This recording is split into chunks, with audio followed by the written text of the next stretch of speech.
২০০৭ সালের ১১ জানুয়ারি গভীর রাত, ঢাকার এক বাড়িতে ফোন বাজছে। ঘুম থেকে তোলা হচ্ছে ৬৬ বছর বয়সী এক অবসরপ্রাপ্ত ব্যাংকারকে। ফোনের ওপাশ থেকে তাকে বলা হয়, দেশ চালানোর দায়িত্ব নিতে হবে এখনই। ভদ্রলোক সঙ্গে সঙ্গে হ্যাঁ বলেন না, একটু সময় চান, স্ত্রীর সঙ্গে কথা বলবেন। আধা ঘন্টা পর নিজেই ফোন করে জানান রাজি। এই ঘটনার বর্ণনা কোনো গুজব না, লিখে গেছেন তৎকালীন সেনাপ্রধান জেনারেল মইনুল আহমেদ নিজে। তার বই শান্তির স্বপ্নে, সময় স্মৃতিচারণে। ওই আধা ঘন্টার নেওয়া সিদ্ধান্তটা পরে ২ বছরের জন্য বাংলাদেশের রাজনীতি পুরো উল্টে দেয়। ৭ মাসের মাথায় শেখ হাসিনা কারাগারে, আরও ১.৫ মাস পর খালেদা জিয়াও। বছর ঘুরতে না ঘুরতে গ্রেপ্তার হয় প্রায় ৪,৪০,০০০ মানুষ। সংখ্যাটা কোনো বিরোধী দলের দাবি না, আন্তর্জাতিক সংস্থা ইন্টারন্যাশনাল ক্রাইসিস গ্রুপের হিসাব। আর সে রাতের নামকরণটাও হয়েছিল তখনই, আমেরিকা 9/11-এর সঙ্গে মিলে 1/11। মানুষটির নাম ডক্টর ফখরুদ্দিন আহমদ। আজ আমরা এই ভিডিওতে দেখব ২ বছরে এই সরকার কি দিয়েছিল আর কি কেড়ে নিয়েছিল। দুটো হিসাবই আছে, দুটোই বলবো। আর এটাই সবচেয়ে জরুরি, ২০২৬ সালে এসে এই পুরনো ঘটনাটা আবার কেন খবরের কাগজের প্রথম পাতায়। গত কয়েক মাসে যা ঘটেছে সেটা অনেকেই খেয়াল করেননি। শেষ পর্যন্ত থাকুন, শেষের অংশটা সবচেয়ে চমকপ্রদ, যা আপনার রাতের ঘুম কেড়ে নিতে পারে। কেন এসেছিল 1/11? এক লাইনে বললে, ২ দল একটা নির্বাচন নিয়ে এমন জেদে আটকে গিয়েছিল যে কেউ আর পিছু হটতে পারছিল না। ২০০৬ সালের অক্টোবরে খালেদা জিয়ার সরকারের মেয়াদ শেষ হয়। নিয়ম অনুযায়ী দায়িত্ব যাওয়ার কথা একটা নিরপেক্ষ তত্ত্বাবধায়ক সরকারের হাতে, কিন্তু কে হবেন তার প্রধান, এই নিয়ে বিরোধ বাধে। শেষে রাষ্ট্রপতি ইয়াজউদ্দিন আহমেদ নিজেই দুটো পদ একসঙ্গে নিয়ে বসেন। রাষ্ট্রপতিও তিনি, প্রধান উপদেষ্টাও তিনি। আওয়ামী লীগ এটা মানেনি। তাদের বক্তব্য ছিল ইয়াজউদ্দিন বিএনপির লোক, তার অধীনে ভোট নিরপেক্ষ হবে না। এরপর আসে ভোটার তালিকার প্রশ্ন। মার্কিন সংস্থা এনডিআই তালিকা বিশ্লেষণ করে বলেছিল, সংশোধনের পরেও তাতে অন্তত ১ কোটি বাড়তি নাম রয়ে গেছে। আর ২০০৬ সালের ২৮ অক্টোবর ঢাকার রাস্তায় যা হয়েছিল সেই ছবি এখনও অনেকের মনে আছে। লগি বৈঠা, প্রকাশ্য দিনের আলোয় পিটিয়ে মানুষ মারা, এরপর টানা কয়েক মাস হরতাল, অবরোধ, সংঘর্ষ। ২০০৭-এর ২২শে জানুয়ারি নির্বাচনের তারিখ ঠিক ছিল। আওয়ামী লীগ আর তার শরিকরা ঘোষণা দেয় তারা ভোটে যাবে না, মানে দেশের সবচেয়ে বড় দলটাকে বাদ দিয়েই একটা জাতীয় নির্বাচন হতে যাচ্ছিল। এ অবস্থায় ১১ জানুয়ারি সন্ধ্যায় ইয়াজউদ্দিন আহমেদ জরুরি অবস্থা জারি করেন, প্রধান উপদেষ্টার পদ ছাড়েন, নির্বাচন স্থগিত হয়। পরদিন ১২ জানুয়ারি শপথ নেন ফখরুদ্দিন আহমদ। এখন প্রশ্ন হলো, সেনাবাহিনী এর মধ্যে কোথায়?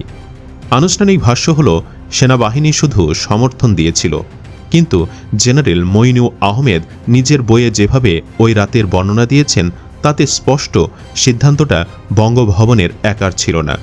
এই কারণেই ইতিহাসে সরকারটা সেনা সমর্থিত তত্ত্বাবধায়ক সরকার নামে লেখা হয়। আর অনেক বিশ্লেষক আরও সরাসরি বলেন, মুখটা ছিল ফখরুদ্দিনের, হাতটা ছিল সেনানিবাসের। ফখরুদ্দিন আহমেদকে সেটা আগে জানা দরকার, কারণ তিনি রাজনীতির লোক ছিলেন না, একেবারেই না। জন্ম ১৯৪০ সালের ১ মে মুন্সিগঞ্জের টঙ্গিবাড়িতে। ঢাকা বিশ্ববিদ্যালয়ে অর্থনীতিতে স্নাতক ও স্নাতকোত্তর দুটোতেই প্রথম শ্রেণী। এরপর যুক্তরাষ্ট্রে উইলিয়ামস কলেজ থেকে উন্নয়ন অর্থনীতিতে মাস্টার্স, প্রিন্সটন থেকে পিএইচডি। কর্মজীবনের বড় অংশ সিভিল সার্ভিসে আর বিশ্বব্যাংকে। ২০০১ থেকে ২০০৫ পর্যন্ত বাংলাদেশ ব্যাংকের গভর্নর। এরপর ক্ষুদ্র ঋণের প্রতিষ্ঠান পিকেএসএফ এর দায়িত্বে। সারা জীবন টেবিলের কাগজপত্র নিয়ে কাজ করা একজন টেকনোক্র্যাট। মিছিল করেননি, ভোটে দাঁড়াননি, দলীয় পদ নেননি। আর ঠিক এই কারণেই তাকে বেছে নেওয়া হয়েছিল। একজন নিরপেক্ষ মুখ দরকার ছিল, কিন্তু নিরপেক্ষ মুখ আর প্রকৃত ক্ষমতা তো এক জিনিস না, এবং সেটাই ছিল এই পুরো গল্পের কেন্দ্রীয় সমস্যা। এবার আসল জায়গায় আসি, ২ বছরে কি হয়েছিল। আমি ইচ্ছা করে ২ ভাগে বলবো, কারণ এই সরকারকে নিয়ে বেশিরভাগ আলোচনায় একটা দিক পুরোপুরি বাদ পড়ে যায়। আপনার পছন্দের দিকটা বাদ পড়ল কিনা নিজেই দেখুন। বিচার বিভাগ আলাদা হয়। ২০০৭ সালের ১ নভেম্বর নির্বাহী বিভাগ থেকে বিচার বিভাগ পৃথক হয়। ১৯৭২ সালের সংবিধানে এই কথা লেখা ছিল। ৩৫ বছর ধরে কোনো নির্বাচিত সরকার সেটা করেনি, এই সরকার করেছিল। ছবিসহ ভোটার তালিকা আর জাতীয় পরিচয়পত্র। প্রায় 8.5 কোটি ভোটারের নতুন তালিকা ছবিসহ। সেনাবাহিনী মাঠে নেমে কাজটা করেছিল। আপনার হাতে আজ যে এনআইডি কার্ডটা আছে তার শুরু এখানেই। ব্যাংক অ্যাকাউন্ট থেকে সিম কার্ড, সব ওই প্রকল্পের উত্তরাধিকার। প্রতিষ্ঠান ঢেলে সাজানো, নির্বাচন কমিশন, দুর্নীতি দমন কমিশন, সরকারি কর্ম কমিশন, সবগুলো নেতৃত্ব বদলানো হয়। দুর্নীতি বিরোধী অভিযান। এখানে একটা কথা স্বীকার করতেই হবে, বাংলাদেশে এর আগে কখনো এত বড় বড় নাম আদালতের কাঠগড়ায় দাঁড়ায়নি। মন্ত্রী, ব্যবসায়ী, আমলা। হরতাল বন্ধ। টানা 2 বছর কোনো হরতাল নেই। ব্যবসায়ীদের একটা অংশ এই সময়টাকে এখনও স্বস্তির মনে করে। 4,40,000 গ্রেফতার শুধু প্রথম বছরেই। ক্রাইসিস গ্রুপের ভাষায় এতে দেশে ভয়ের পরিবেশ তৈরি হয়েছিল। এর মধ্যে দুর্নীতিবাজ কতজন আর কতজন নিছক ধরপাকড়ের সংখ্যায় পড়ে গিয়েছিলেন সেই হিসাব আজও কেউ দিতে পারেনি। আইনটাই বদলে ফেলা হয়। 2007 সালের 18 এপ্রিল দুদক অধ্যাদেশ সংশোধন করা হয়। ওয়ারেন্ট ছাড়া গ্রেফতার, আদালতের আদেশ ছাড়া সম্পত্তি জব্দ, 30 দিন পর্যন্ত আটক সবই বৈধ হয়ে যায় এবং তা কার্যকর হয় পিছিয়ে গিয়ে। 2 নেত্রী গ্রেফতার। শেখ হাসিনা গ্রেফতার হন 2007 সালের 16 জুলাই সংসদ ভবনের পাশে বানানো বিশেষ কারাগারে। খালেদা জিয়া 3রা সেপ্টেম্বর ক্যান্টনমেন্টের বাড়িতে। হাসিনা ছাড়া পান পরের বছরে 11 জুন চিকিৎসার জন্য প্যারোলে। খালেদা জিয়া জামিন পান 11 সেপ্টেম্বর 372 দিন পর।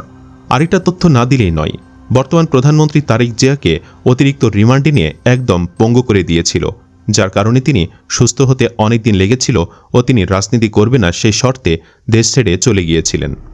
-2। 2 নেত্রীকে রাজনীতি থেকে সরিয়ে দেওয়ার যে পরিকল্পনার কথা শোনা যেত, সরকার কখনো এটা স্বীকার করেনি।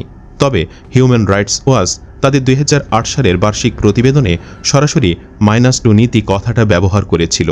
দুজনকেই দেশ ছাড়ার জন্য চাপ দেওয়া হয়েছিল, এটা এখন মোটামুটি প্রতিষ্ঠিত। প্রায় শোনা যায় ওই সময় নাকি চাঁদাবাজি, খুন, ধর্ষণ সব বন্ধ হয়ে গিয়েছিল। যা হয়েছিল সেটা হলো রাজনৈতিক কর্মকাণ্ড নিষিদ্ধ ছিল, তাই দলীয় পরিচয়ে চাঁদাবাজি আর মিছিল সংঘর্ষ চোখে পড়ার মতো কমে গিয়েছিল।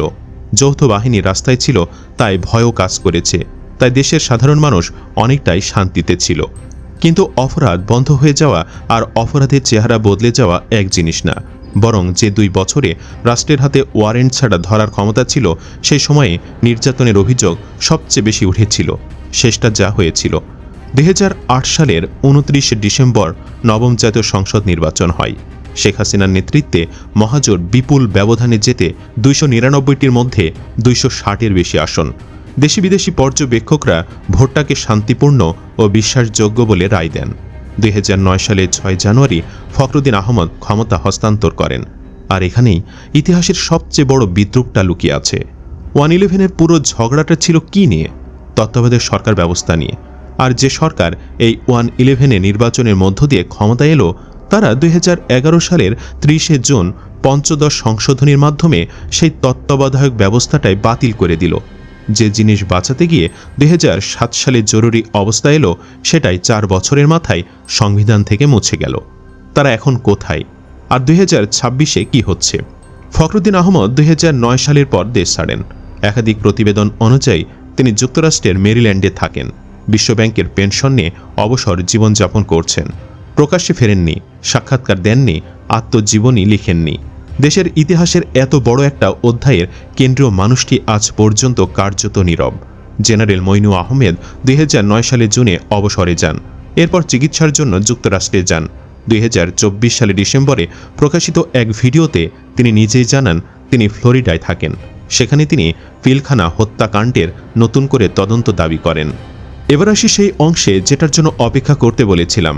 2024 সালের 5 আগস্টের পর দেশের রাজনৈতিক মানচিত্র পুরো বদলে গেছে। 2025 সালে 30 ডিসেম্বর খালেদা জিয়া মারা যান। 2026 সালে 12 ফেব্রুয়ারি ত্রয়োদশ সংসদ নির্বাচনে বিএনপি 209টি আসন পেয়ে সরকার গঠন করে। প্রধানমন্ত্রী হন তারেক রহমান। জামায়াত ইসলামী জোট 81 আসনে প্রধান বিরোধী দল। আর তারপর 2026 সালের মার্চ মাসে 111-এর সময়ের আলোচিত সেনা কর্মকর্তা অবসরপ্রাপ্ত লেফটেন্যান্ট জেনারেল মাসুদ উদ্দিন চৌধুরীকে গ্রেফতার করে গোয়েন্দা পুলিশ। আদালত 5 দিনের রিমান্ড মঞ্জুর করেন। 19 বছর পর 111-এর তদন্ত শুরু হয়েছে। তদন্তে কারা জড়িত ছিলেন, কোন বৈঠকে কি সিদ্ধান্ত হয়েছিল, এসব নিয়ে নানা তথ্য গণমাধ্যমে আসছে। কিন্তু এখানে আমি সতর্ক থাকব। জিজ্ঞাসাবাদে বলা কথা আর আদালতে প্রমাণিত সত্য এক জিনিস না। তদন্ত চলছে, রায় হয়নি। যেটা বলা যায়, এই প্রথম রাষ্ট্রীয়ভাবে 111-এর ভেতরের গল্পটা খোঁড়া হচ্ছে। যেসব প্রশ্নের উত্তর 19 বছর ধরে ফিসফিস করে আলোচনা হয়েছে, সেগুলো এখন নথিতে উঠছে। আর তত্ত্বাবধায়ক ব্যবস্থা 2025 সালে নভেম্বরে আপিল বিভাগ সেটা পুনর্বহাল করেছে। চতুর্দশ সংসদ নির্বাচন থেকে কার্যকর হবে, মানে বৃত্তটা প্রায় পুরো ঘুরে এসেছে। তাহলে দাঁড়ালো কি? 111 কিছু জিনিস দিয়েছে যা টিকে গেছে। আপনার এনআইডি কার্ড টিকেছে, আলাদা বিচার বিভাগ টিকেছে, ছবিসহ ভোটার তালিকা টিকেছে। আর যেটা টেকেনি, শৃঙ্খলাটা। 2 বছরে যে চুপচাপ ভাবটা এসেছিল, সেটা এসেছিল ভয় থেকে, সম্মতি থেকে না। জরুরি অবস্থা উঠে যাওয়ার সঙ্গে সঙ্গেই সেটা উঠে গেছে। আমার নিজের পর্যবেক্ষণ বলি, এবং এখানে আপনি দ্বিমত করতেই পারেন। 111 যেটা প্রমাণ করেছে তা হলো, একটা রাষ্ট্রের হাতে যদি যথেষ্ট ক্ষমতা দেওয়া হয়, সে দ্রুত অনেক কাজ করে ফেলতে পারে। একটা সরকার চাইলে দেশ দ্রুত ঠিক করতে পারে, চাঁদাবাজ সন্ত্রাস মুক্ত করতে পারে। তবে সমস্যা হলো, সেই একই ক্ষমতা কখন ভালো কাজে খরচ হবে আর কখন খারাপ কাজে, সেটা ঠিক করার কোনো ব্রেক থাকে না। ভালোটা আর খারাপটা একই প্যাকেজে আসে, আলাদা করে কেনা যায় না। তাই যখন কেউ বলে তখন তো অন্তত একটা নিয়ন্ত্রণ ছিল, কথাটা মিথ্যা না, কিন্তু অসম্পূর্ণ। কারণ ওই নিয়ন্ত্রণের বিলটা কে দিয়েছিল সেটা আমরা সাধারণত জানি না। যারা রিমান্ডে গিয়েছিলেন তারা জানেন। আর একটা কঠিন প্রশ্ন, 19 বছর পরে সে 111-এর বিচার করাটা কি ন্যায় বিচার, নাকি এটাও রাজনীতি? অবশ্যই কমেন্ট বক্সে জানাবেন। আরেকটা প্রশ্ন রেখে যেতে চাই, আপনার মতে ফখরুদ্দিন আহমদ কি আসলেই দেশের ইতিহাসে সেরা শাসক ছিল? যদি মনে করেন সেরা ছিল, তাহলে কমেন্ট বক্সে অবশ্যই ইয়েস লিখবেন, আর একমত না হলে নো লিখবেন অবশ্যই। দেখি কাদের ভোট বেশি পড়ে। আরও এমন তথ্য ও চমক জানতে আমাদের চ্যানেলটি সাবস্ক্রাইব করে রাখুন। আর কাউকে যদি মনে হয় এই ইতিহাসটা জানা দরকার, ভিডিওটি শেয়ার করে তাকে পাঠিয়ে দিন। ইনশাল্লাহ দেখা হবে পরের পর্বে। আল্লাহ হাফেজ।